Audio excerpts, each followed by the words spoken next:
Have you ever wondered why investing is so hard? Why is it that your instincts always lead you astray? Why are stories so compelling, but probabilities leave us cold? Why do you join the crowd, buying in at the top, and then panic sell at the bottom? As it turns out, you're just not built for this. I'm Barry Ritholtz, and on today's edition of At the Money, we're going to discuss evolutionary psychology and what it means for your portfolios. Let's bring in Brian Portnoy. His firm, Shaping Wealth, helps financial professionals with both money and meaning. So, Brian, welcome to At the Money. It turns out that investing is hard for a reason. Tell us about that. Yeah, thanks, Barry. We weren't wired for this. The brain between our ears is more than 100,000 years old. All right, so we're working with pretty old machinery. Money, which we probably take for granted, is a relatively new invention. Let's just call it, to make it easy, 3,000 years old. Mm-hmm. The brain's 100,000 years old. Money's 3,000 years old. The way we evolved was not to spend and save wisely or to invest using modern portfolio theory. No, we are wired to survive in a wild and dangerous environment where money was not even a thing. So money and brains tend not to work very well together. So let's take some examples. Where does this evolutionary baggage that we're all stuck with, how does it lead us astray? Give us some examples. Well, let's talk about time. Now versus later. So we are, as humans, really the only species that in a sophisticated way can mental time travel. We've got the future, we've got the past, we've got the present. And, we grew up as a species in an immediate return environment. So there was a distant future, but when you're out on the savannah and you're trying to kill that animal and you're trying not to be eaten, you're really focused on the here and now. Well, if someone says, hey, you're 35 or 40 years old and we're going to put together a 30-year portfolio for you, that literally doesn't make any sense to who we are as a human species. So let's talk a little bit about words and numbers. Why is it that we love a great story, but when we start thinking about probabilities and odds and numbers, our brains turn to mush? Yeah, it's just true that we were born as storytellers and not as calculators. We're not particularly numerate. If I say 2 plus 2, you don't calculate that. You just know it's 4. But if I give you something even slightly more complicated, we begin to stammer over, well, what would the answer be, versus the way that we as a tribal species developed many, many years ago, thousands of years ago, which was sharing stories. So the brain has evolved to love and cherish stories. It's the way that we live our lives. In fact, as we listen to new information, we watch TV or read the internet, we are processing enormous amounts of information and picking and choosing the bits that map to the stories that we already believe. Some psychologists might call this confirmation bias. Numbers, they don't really compute, literally and figuratively. So you talked about telling stories as a group. Let's talk a little bit about humans as social primates and the tendency to do what the crowd does. Why is that a problem when it comes to stocks and bonds? Well, there's a word for that. It's called herding. But why do we herd to begin with? Well, you asked me at the start, what happened to get us going in this direction? Well, one was a focus on the here and now. Another was the focus on your local tribe, meaning that was a source of safety, first and foremost. But it also became a source of meaning and identity and community. So humans, we might think of ourselves as sovereign individuals, but in some ways, before we become sovereign individuals, we are born into tribal societies, tribal cultures. Our identities are formed through those affiliations. And as a result, we want to be with everybody else. It's really uncomfortable to go against the grain. So fast forward a few thousand years to 24/7 fast-moving capital markets. When you see people running for the door or running into this room where something interesting is taking place, you're going to be like, maybe I should go with them because there is safety in numbers, at least from a genetic wiring point of view. It's so funny you say that. As a kid, I grew up watching Mutual of Omaha's Wild Kingdom. Yeah. And the Marlon aerial Perkins. shot of the savannah and just thousands of wildebeest.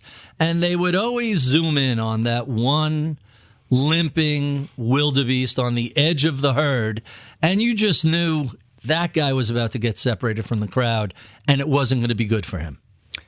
It was not. He was going to lose the race. I mean, we are wired for a dynamic that I simply called survive and thrive. Job number one every day is to stay alive. You don't necessarily need to thrive every day. You don't need to hit the jackpot every day, but you certainly need to stay alive because you got a one-punch ticket. And you got to stick around. So veering from the crowd, from a historical, from an evolutionary, from a psychological point of view, feels uncomfortable for a reason, because our ancestors who did veer from the crowd, they're not really around to pass on their genes to us. Right. The ones that the lions culled from the herd, that genetic line ends there. That's the way evolution works. We are an adaptive species. So there are certain genes and instincts that are more by luck than by design. They land well in the world, and those are the ones that get replicated. Those are the genes that profligate through our system, our biological systems. And as a result, the human condition is what it is. So let's talk a bit about emotion. I'm a big fan of Danny Kahneman's book, Thinking Fast and Slow. Why is it that our instinctual first reaction is this often over-the-top emotional reaction that gets our heart pumping, our breath quick, we begin to sweat? Why do we react that way? I mean, it comes back to this survival instinct, Barry. It's this hard wiring that we need to survive. We are so good, if you think about it, so good at sensing danger. If you walk into a room, could be in your home or in the office, or if you're socializing with friends, if there's something in that environment that feels slightly off, you are so finely attuned to it, you are going to react. It's just who we are. And so when you talk about Danny Kahneman, one of my all-time heroes, writer of Thinking Fast and Slow, inventor of behavioral finance with Amos Tversky, you absolutely have that quickening heart rate. The pulse is going up. You're sweating a little bit because that is a natural biological reaction to a threatening environment. And the thing is, a lion on the savannah and a red line on a stock chart actually trigger us in the exact same way. At some level, danger is danger is danger. Huh. So when we look at how humans have evolved and adapted, it seems life on the savannah was hard, and our emotions get us excited, and that leads us to a fight or flight response, and that affects us in the modern capital markets. Tell us what this means for us today. One thing I'd want to stress is that you sometimes hear, well, let's take the emotions out of investing. Well, it's sort of like saying, let's take gravity out of space. There's no way to get around it. We are emotional creatures. Emotions are actually sources of information so that we can navigate the world better. So there's nothing wrong with having an emotional reaction. Hey, my portfolio is declining in value. Am I still going to be able to retire comfortably? Those are totally natural, normal reactions. But what I'd stress is that we get away from thinking of ourselves as irrational. By the way, irrational is an economist's word for stupid. We're not stupid.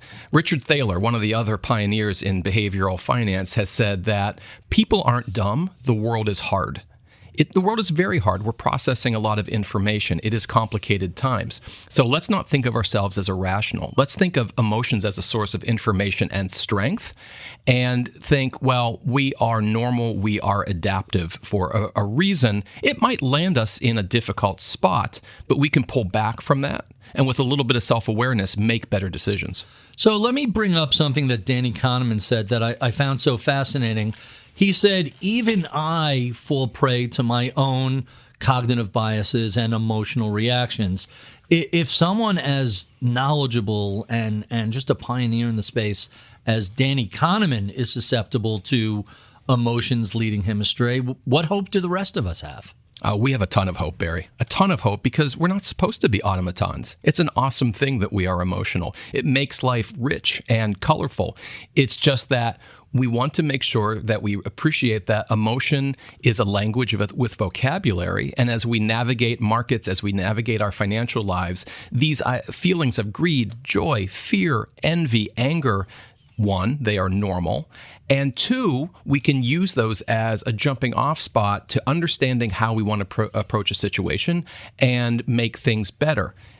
When Danny Kahneman says, hey, I can't get rid of my biases, he's opening actually a really fantastic door for all of us to appreciate that this is just the way that we are. So the job here is not to change human nature. It's to understand human nature in ways that help us make better decisions in a very complicated world. So I love the way you're framing that. So let's take what's probably one of the two most damaging emotions in finance, which is fear.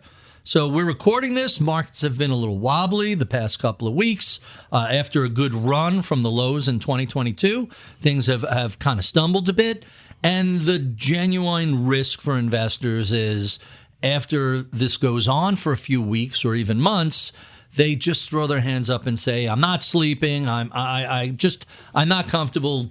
Get me out. Everybody who works with clients has heard that phrase. I can't take it anymore. Get me out.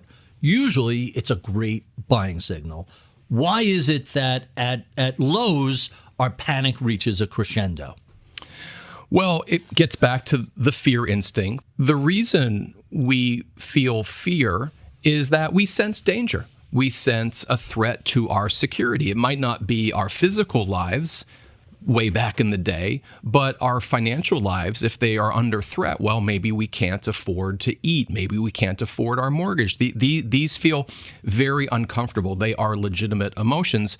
One thing I'd add, though, is that if we think of investing broadly, less as a game or a casino, something to be won, but as a tool in reaching our goals, we actually dampen down some of those harsher emotions that we might feel because we no longer are asking the question, am I holding the right investments? How much money am I losing? We pivot to a more constructive question of, am I closer to or further away from my goals?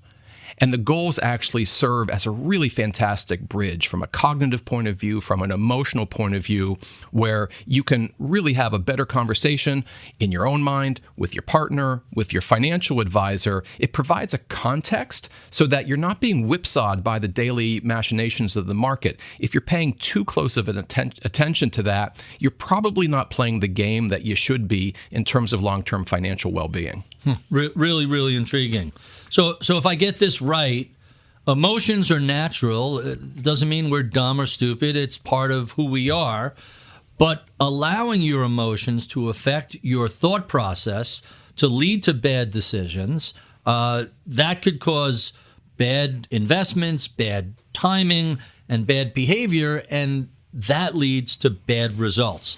But at the very least, if you're aware of your emotions and put them into some context and don't allow them to overly affect your decision-making process, hey, you're halfway there to a successful financial result. The bottom line, don't allow your emotions to get the better of you.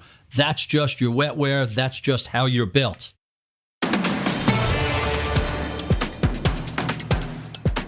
You can listen to At the Money every week. Find it in our Masters in Business feed at Bloomberg.com, Apple Podcasts, and Spotify. Each week, we'll be here to discuss the issues that matter most to you as an investor. I'm Barry Ritholtz. You've been listening to At the Money on Bloomberg Radio.